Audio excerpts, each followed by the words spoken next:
إن الحمد لله تعالى نحمده ونستعينه ونستغفره ونعوذ بالله تعالى من شرور أنفسنا ومن سيئات أعمالنا من يهده الله فلا مضل له ومن يضلل فلا هادي له وأشهد أن لا إله إلا الله وحده لا شريك له وأشهد أن محمدا عبده ورسوله يا أيها الناس اتقوا ربكم الذي خلقكم من نفس واحدة وخلق منها زوجها وبث منهما رجالا كثيرا ونساء واتقوا الله الذي تساءلون به والأرحم إن الله كان عليكم رقيبا رب اشرح لي صدري ويسر لي أمري واحلل عقدة من لساني يفقهوا قولي بارك السلام عليكم ورحمة الله barkanmu da ƙara kasancewa cikin wannan gida mai albarka dausayin masoya a yau topic namu shine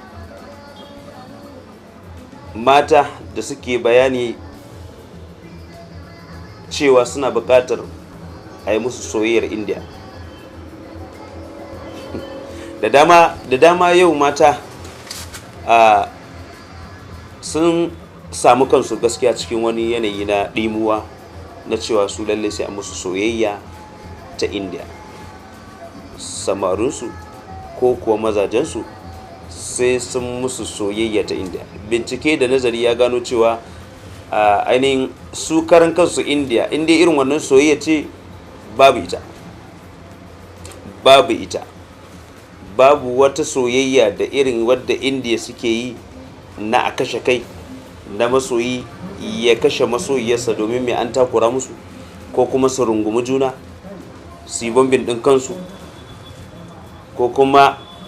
ya zamanto su kadai sun fita daga danginsu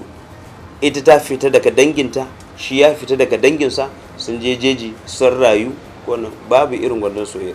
ko kuma a gashi soyayya ce tun da aka faru kullewa gidan da suke ciki gida ne ga lambu ga kayan alatu ga kaza inda za su tafi a motoci a jirgi helicopter za a dauka wane ne duk ire-iren wannan wajen da suke duk babu wani waje location da za a nuna wanda zai zama wai location ne wanda dan adam ba zai so ba babu irin wannan soyayya sai kina Hausa Fulani ko kuma kina wani yare kina musulma ki tunanin wai za a miki wani soyayyar India to ban sani ba gayu zan gaya muku ku kar ku manta kun san dai a soyayyar India ana hogin ko ka rungume ta ta bada kanta ban sani ba kowanne take bukata amma in ka tambaye ta a namiji musamman wanda musamman ana batu akan malam Bahaushe bai iya tarairaya ba kiyarin ba kulawa ba kaza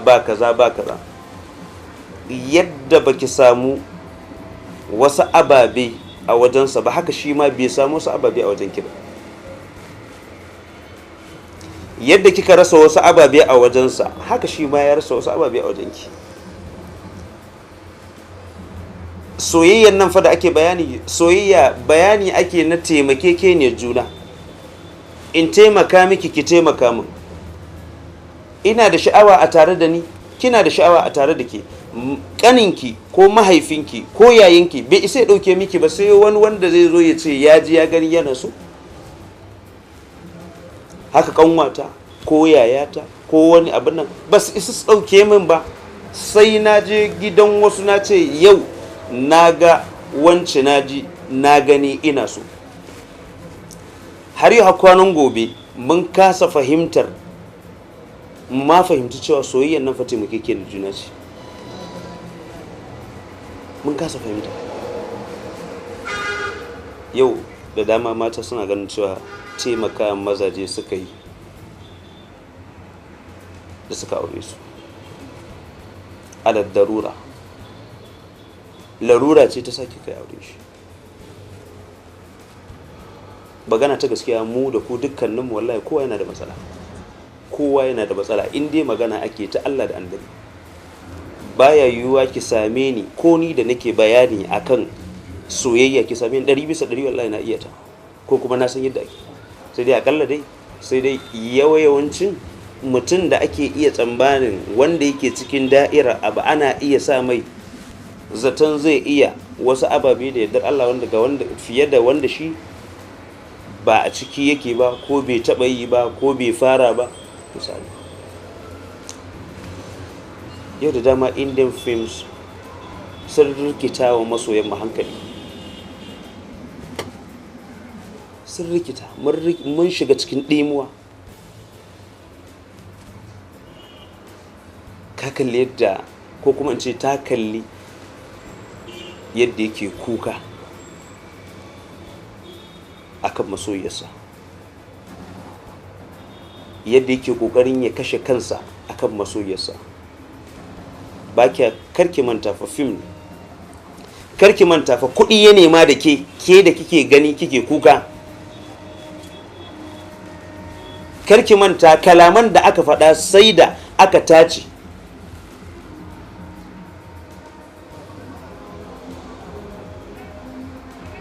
Karki manta hatta waƙoƙi da aka zo aka yi, location aka samu na tashin hankali aka riga aka yi. Suna da kayan aiki, kyamara da wayewar, ku dinga duba mana ku gani. In ana bayani a kansu irin kamar wani gidan jaridu, ku kalli yadda suke mana, ko da ake sawa a yi kaza musa. Ba'ana location din da aka samu, kalmomin da ake faɗa, yanayin yadda ya dinga kuka, yanayin yadda ya dinga nuna wa matar kiyarin kulawa, duk fasa shi aka yi don a biya shi. Yanzu duk wannan ba abin a hankalta bane ba. To kina yar Bahaushe, ko kuma kina shokoki, kuma kina kanuriya misali, ko kuma kana babar misali, ko kuma kana margi misali, duk irin wannan, sai ka ce soyayyar India, kai kanka adalci. Yanzu soyayyar Kano da ta Maiduguri da ta Kaduna da bambanci. Sai kika tsallaka, sai kika ce sai an miki soyayyar India, kin yi wa kanki adalci ta yaya? Wallahi ba za ki samu ba. In dai wannan ne yadda suke kulawa, yadda suke kuka, yadda aka bugo mai waya aka ce gashi wasu ya dauke ta, ko ya karbe ta, ko a mutu, wallahi barin ki zan yi. In kin mutu, walam mi akhira Allahu nafsan idza jaa ajaluha, wallahi ta fara kanki. Ha kurin akan wani dalili? Abin da yasa ko gani na fi damuwa da ku, na fi bukatar, idan magana ta gaskiya, mace idan ta iya soyayya ta fi namiji, ni a fahimta ta. Saboda idan kun iya, ya zamanto kuna da haƙuri, kuna da kunya misali, wasu ababen duk ba za a samu ba za a samu ba. Saboda menene? Namiji yadda nake iya fahimta, na sha faɗa, namiji sarki ne, amma sarkin da yake dawowa ya zama bawa. Daga lokacin da kika san yadda za ki tafiyar da shi, ki rike akalarsa, kin kare da shi. Ba malam, ba boka, yi bari na bari kawai. Ba abin da ba za ki samu a hannun namiji ba. Ya ce ki bari, musamman ma abin bai saba wa shari'a ba, kuma ba abu bane wanda zai wahalar da ke ba. Magana ta gaskiya, yan uwana mata, kanne, yayu, yaya, ina ba mu shawarwari, kar Indian film ya sa hankalinki da tunaninki ya kawar. Karki bari Indian film soyayyar da ake nunawa, ki gani in za ki gani a matsayin raha, jin daɗi, ki gani kawai. Amma a matsayin wai yau a riga a yi miki irin wannan, matsala ce. Ina fatan mata za a yi haƙuri da abubuwan da na faɗa kai. Kullum batu ake yi na ya za a yi mu gyara, batu ake yi na ya za a yi mu samar da al'umma ingantacciya. Da haka duk wanda take jin na faɗi abin da ya so sa mata rai, ina fatan za ta yi haƙuri. Kuma maza kuma da yardar Allah muna nan tafe da ainihin maudu'i ko topic da za mu yi a kai, wanda mu ma ƙoƙari za mu yi mu gyara, da haka ina fatan alkhairi da dukkanin ilahirin masoya na ainihin jihar Kano, Najeriya, duniya ma baki ɗaya, da duk wanda ya ji wannan abu, kofa a buɗe take, a gyara mana, kofa a buɗe take, a kawo ɗauki cikin wannan shiri mai albarka. Ina fatan alkhairi. Allah subhanahu ta'ala ya sa mana albarka, Allah subhanahu ta'ala ya mana afuwa, Allah kuma ya yafe mana zunubanmu. Har kullum dukkan wanda ya ji wani abu wanda ne ba daidai ba, ina kokarin ya gyara mu, ina kokarin in kuma ya bata mai da yamin afuwa, kuma ina roƙon ainihin dukkanin ilahiyar masoya na jihar Kano, duniya baki ɗaya, duk wanda ya ji wani abu da ya ga ya ilmantu ko kuma ya gyara wasu ababe, ba buri na ya biya ni ba, buri na ya mun fatan alkhairi. Wata rana za iya jin cewa ya ga bidiyon nan ya ji cewa o wani fa yana kabarinsa, ya yi mun fatan alkhairi. Allah ya mun afuwa, Allah ya fi mana zunubanmu kuma ya fi mana kurakuranmu. Wassalamu alaikum wa rahmatullahi.